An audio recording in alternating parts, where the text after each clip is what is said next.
नहमदुहु व नुसल्ली अला रसूलिहिल करीम अम्मा बादु फ़अऊज़ु बिल्लाहि मिनश शैतानिर रजीम बिस्मिल्लाहिर रहमानिर रहीम फ़स्अलू अहल ज़िक्रि इन कुंतुम ला तालमून सदक़ल्लाहुल अज़ीम। मेरे अज़ीज़ भाइयों, जैसा कि आपको मालूम है कि इंशाअल्लाह अज़ीज़ कुर्बानी के मुताल्लिक़ हमारे मसाइल चल रहे हैं। तो आज का हमारा पहला मसला ये है, क्या मर्द और औरत यानी कि मियाँ बीवी जो है, क्या उन दोनों पर कुर्बानी वाजिब है? तो मेरे अजीज भाइयों, जब मर्द और औरत दोनों साहिब निसाब हैं तो दोनों पर कुर्बानी वाजिब है, और अगर एक साहिब निसाब है तो एक पर कुर्बानी वाजिब है, अगर दोनों साहिब निसाब हैं तो फिर दोनों पर कुर्बानी वाजिब है। आगे मसला ये है कि बाद लोग ऐसे करते हैं, इस साल जी मैंने कुर्बानी दी अब्बू की तरफ से, अगले साल अम्मी की तरफ से, अगले साल भाई की तरफ से, अगले साल बीवी की तरफ से। मेरे अजीज भाई, ये तरीका बिल्कुल गलत है। ये कुरान और हदीस के मुखालिफ तरीका है, ये शरीयत के खिलाफ तरीका है, ये तरीका बिल्कुल गलत तरीका है कि ऐसे करना, इस साल मैं आपकी तरफ से दूंगा, अगले साल अम्मी की तरफ से, फिर अब्बू की तरफ से, फिर भाई की तरफ से। ऐसे नहीं। जो कुर्बानी दे रहा है वो पहले खुद देखे कि मेरे ऊपर कुर्बानी वाजिब है या नहीं। अगर उस पर कुर्बानी वाजिब है, पहले अपना वाजिब अदा करे, अपना वाजिब अदा करने के बाद फिर देखे, अगर उसके पास गुंजाइश है तो फिर वो कुर्बानी अपने अब्बू की तरफ से भी दे सकता है, अम्मी की तरफ से भी दे सकता है, अपने भाई की तरफ से भी दे सकता है, चाचू की तरफ से भी दे सकता है, हत्ता कि वो एक कुर्बानी लेकर पूरी उम्मत की तरफ से भी दे सकता है, और एक कुर्बानी लेकर नबी सल्लल्लाहु अलैहि वसल्लम की तरफ से भी देख सकता है। लेकिन सबसे पहले वो देखे कि उसके आपने पर कुर्बानी वाजिब है या नहीं। अगर आपने पर कुर्बानी वाजिब नहीं, फिर वो जिसकी तरफ से भी देगा वो हो जाएगी। लेकिन अगर वो उस पर कुर्बानी वाजिब है तो पहले अपना वाजिब अदा करे, उसके बाद अगर गुंजाइश हो जिसकी तरफ से भी देगा तो कुर्बानी सही होगी। आगे मसला ये है कि साहिब निसाब जो है उस पर हर साल कुर्बानी वाजिब है या नहीं।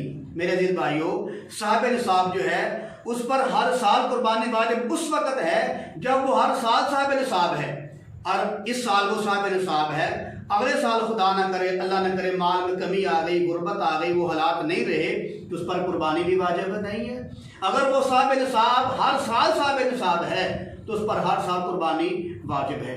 आगे मसला ये है कि अगर कोई आदमी 7 साल कुर्बानी लगातार दे देता है, फिर उसके ऊपर कुर्बानी माफ़ हो जाती है, तो मेरे अजीज भाई ये बात बिल्कुल गलत है, मन गढ़त है। ये मसला नहीं बल्कि ये टसला है। आपने अगर मसला पूछना हो तो आम आदमी से मसला ना पूछें, कोई छाबड़ी वाले से, वो खोती रेड़े वाले से, कोई मोची से, कोई मिठाई बेचने वाले से, कोई सब्जी बेचने वाले से। अगर आपने मसला पूछना है तो उलमा से पूछें। माशाअल्लाह हर मसलक के उलमा मौजूद हैं, देवबंद उलमा मौजूद हैं, बरेलवी उलमा मौजूद हैं, अहले हदीस माशाअल्लाह बड़े बड़े अच्छे उलमा मौजूद हैं, उनसे मसाइल पूछें। आप आम आवाम से मसला ना पूछें। कई मरतबा देखा गया है वो सब्जी वाले से मसला पूछ रहे हैं, कोई वो मोटर मैकेनिक से मसला पूछ रहा है, कोई किसी से मसला डिस्कस कर रहे हैं कि ये मसला कैसा है। भाई ये मसाइल जो हैं ये उलमा से पूछें, अवाम से मसाइल ना पूछें। ये उलमा का मैदान है। जो कुर्बानी जो है 7 साल कुर्बानी जो लगातार कर लेता है उस पर कुर्बानी माफ़ हो जाती है, ये बिल्कुल गलत बात है, बिल्कुल मसला गलत है। ये कुर्बानी उस पर वाजिब तो है, माफ उस वक्त होगी जब वो साहिब निसाब नहीं रहेगा। अगर वो 7 साल क्या 14 साल 20 साल तक वो साहिब निसाब है तो उस पर कुर्बानी करना वाजिब है। अगर वो कुर्बानी नहीं करेगा तो आदमी गुनाहगार होगा।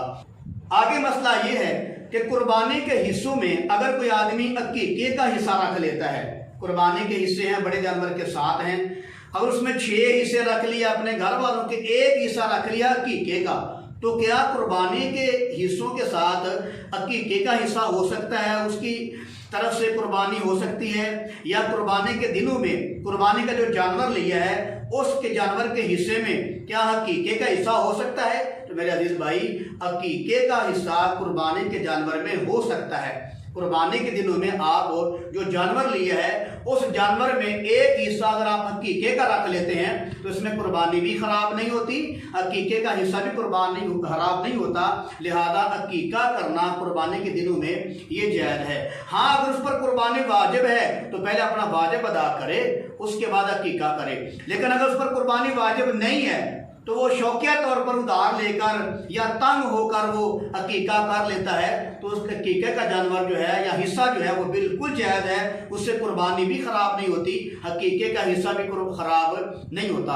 आगे मसला ये है, बाद लोग भी पूछते हैं, और सबसे बड़ी बात ये औरतें करती हैं, जो घरों में देहातों में औरतें रहती हैं ना, अल्लाह माफ़ फरमाए, ये बड़ी बड़ी गलत बातें तक कर जाती हैं। तो मैंने अपने कानों से ये बात सुनी है, मुझे पता भी चला है, खुद मैंने सुनी है कि बाद औरतें कहती हैं कि जो कुर्बानी का गोश्त होता है ना, ये मुहर्रमुल हराम से पहले पहले खाना चाहिए। अगर मुहर्रमुल हराम के महीने में खाएंगे तो ये हराम होगा, आदमी गुनाहगार होगा, लिहाजा मुहर्रमुल हराम से पहले पहले कुर्बानी का गोश्त ख़त्म करना चाहिए। तो मेरे अजीज भाइयों, ये मसला बिल्कुल गलत है, ये टसला है, ये शरीयत के साथ मजाक है, और अल्लाह के नबी का जो बताया हुआ तरीका है उसके साथ ये ठट्ठा करने वाली बात है कि ये मुहर्रमुल हराम में गोश्त हराम हो जाता है। मेरे अजीज भाई, हराम वैसे ही शय नहीं हो सकती, हराम होने के लिए नशे कती का होना जरूरी है, अल्लाह के नबी का अमल जरूरी है, खुलाफा राशिदीन का अमल जरूरी है। हराम खुद बहुत चीज़ नहीं हो सकती। ये मसला गलत है कि मुहर्रमुल हराम के दिनों में या मुहर्रमुल हराम के महीनों में कुर्बानी का गोश्त ना खाएं, ये हराम है, बिल्कुल हराम नहीं। अगर कोई आदमी मुहर्रमुल हराम में महीने के बाद, 2 महीने के बाद, 3 महीने के बाद भी अगर कोई गोश्त खाना चाहे तो कुर्बानी का गोश्त खाना उसके लिए जायज़ है, ये हराम नहीं होता। और मुहर्रमुल हराम में भी ये कुर्बानी का गोश्त हराम नहीं होता। एक मर्तबा नबी करीम सल्लल्लाहु अलैहि वसल्लम अपनी बीवी के पास बैठे हुए थे, तो अल्लाह के नबी सल्लल्लाहु अलैहि वसल्लम हर बीवी के पास जाते थे, वक़्त गुजारते थे, उनके हुकूक अदा करते थे। तो एक मर्तबा नबी सल्लल्लाहु अलैहि वसल्लम एक बीवी के पास बैठे हुए थे, ज़्यादा देर लगा ली या अक्सर उसके पास ज़्यादा टाइम लगाते थे। तो दूसरी औरतों ने ये अपने दिल में सोचा कि अल्लाह के नबी सल्लल्लाहु अलैहि वसल्लम उस औरत के पास जो ज़्यादा वक़्त गुजारते हैं, तो उन्होंने वैसे ही अल्लाह के नबी को ये अर्ज कर दी, या रसूल अल्लाह, कि आपको वो शहद पिलाती होगी, इसलिए जो है आप उसके पास ज़्यादा टाइम बैठ जाते हैं। तो अल्लाह के नबी सल्लल्लाहु अलैहि वसल्लम ने फरमाया, आज के बाद मैं शहद नहीं पीऊँगा। तो अपने ऊपर शहद पीना अल्लाह के नबी ने मना कर लिया, ठीक है, कि आज के बाद मैं शहद नहीं पीऊँगा।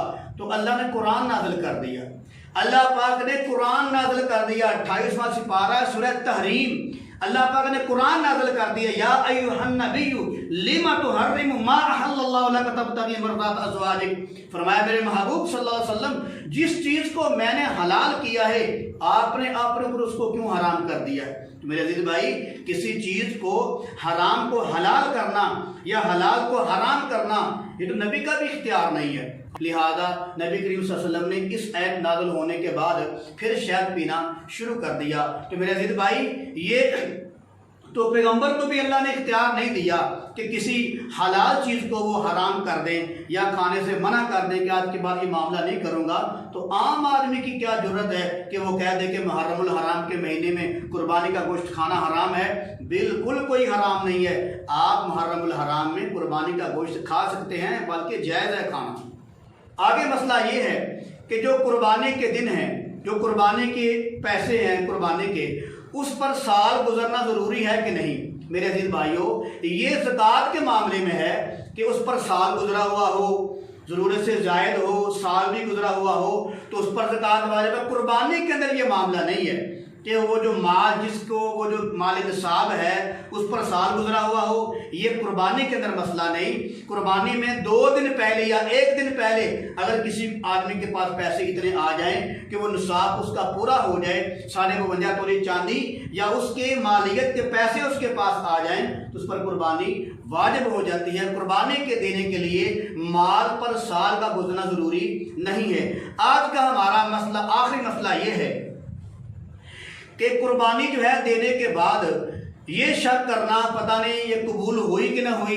तो मेरे अजीज भाई, कुर्बानी देने के बाद, अल्लाह की राह में जानवर कुर्बान करने के बाद ये शक करना कि कुर्बानी कबूल हुई कि ना हुई, ये जहालत है, ये बिल्कुल जहालत है, बेवकूफ़ी है, पागलपन है। आप यकीन रखें, इंशाअल्लाह अज़ीज़ अल्लाह ताला आपकी कुर्बानियों को कबूल फरमाएंगे। तो अल्लाह ताला कुर्बानी को कबूल फरमा लेते हैं। हदीस मुबारक के अंदर आता है, अल्लाह के नबी सल्लल्लाहु अलैहि वसल्लम ने फरमाया कि आदमी जब कुर्बानी करता है तो उसका कतरा ज़मीन, पहला कतरा ज़मीन पर गिरने से पहले पहले अल्लाह उसकी कुर्बानी को कबूल फरमा लेते हैं। जब अल्लाह के नबी ने फरमा दिया कि अल्लाह कुर्बानी को कबूल फरमा लेते हैं, फिर शक करना ये जहालत और बेवकूफ़ी है। अल्लाह पाक सबकी कुर्बानियों को कबूल फरमाते हैं। वमा अलैना इल्लल बलागुल मुबीन।